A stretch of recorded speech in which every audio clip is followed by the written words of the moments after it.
Ce programme vous est présenté en partenariat avec la Mutuelle Saint-Martin, la santé partagée.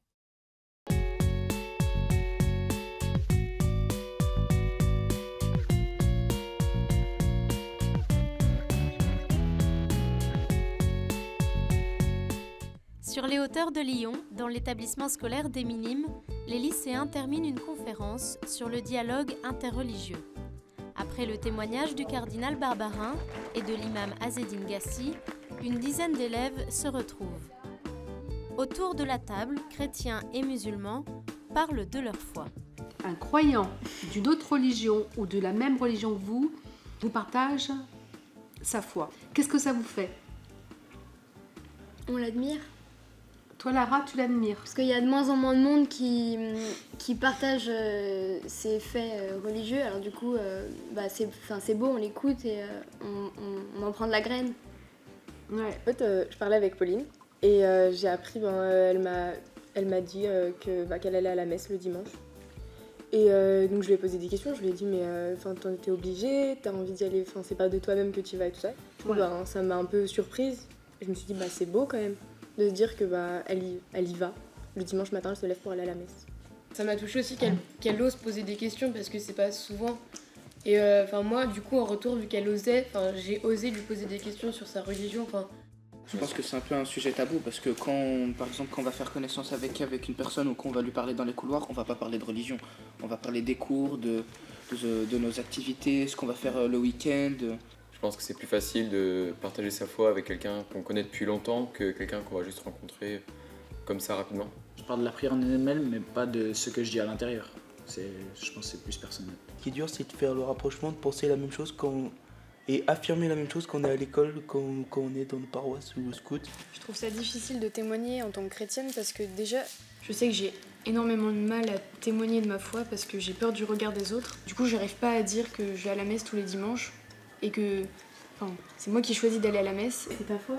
Faut pas penser en fait au regard des autres. C'est toi ce que tu crois en fait.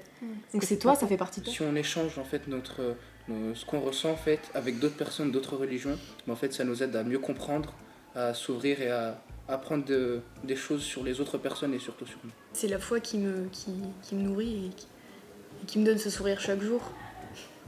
Ce temps de rencontre a permis de s'ouvrir les uns aux autres dans la confiance. Moi, j'ai ressenti une libération. Je sais pas si vous le sentez pareil. Ouais. On a parlé simplement, quoi.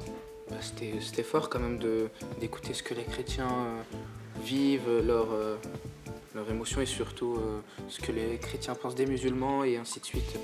Alors qu'on est à côté, en fait, on se côtoie tous les jours, on se voit tous les jours et on n'ose pas parler en fait de parler de nos différences et de ce qui nous lie. Et du coup, en fait, ce temps nous a vraiment permis de créer des liens entre nous, entre musulmans et chrétiens.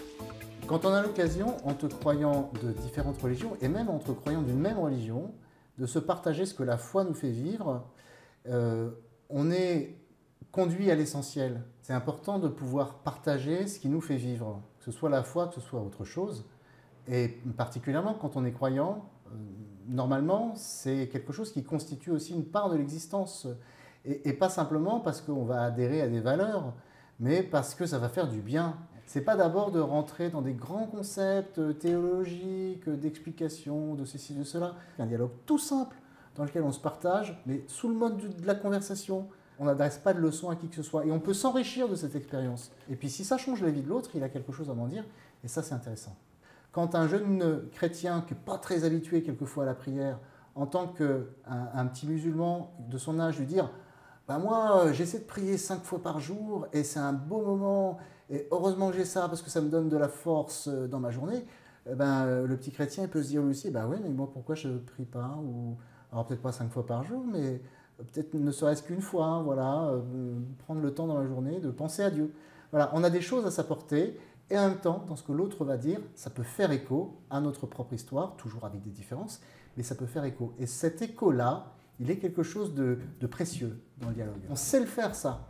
La seule chose peut-être qui manque, c'est que dans le contexte français, on voit bien que le rapport au religieux, il est un peu tabou. Ce dialogue-là, il crée du lien, il crée de la relation, et donc il crée quelque chose d'essentiel à la vie en société.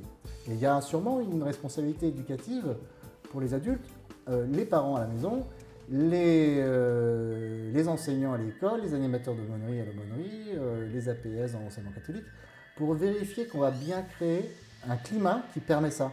C'est-à-dire qui permet de faire en sorte que le partage qu'on est habitué à faire sur ce qui compte dans nos vies, il puisse aussi aller jusqu'au religieux.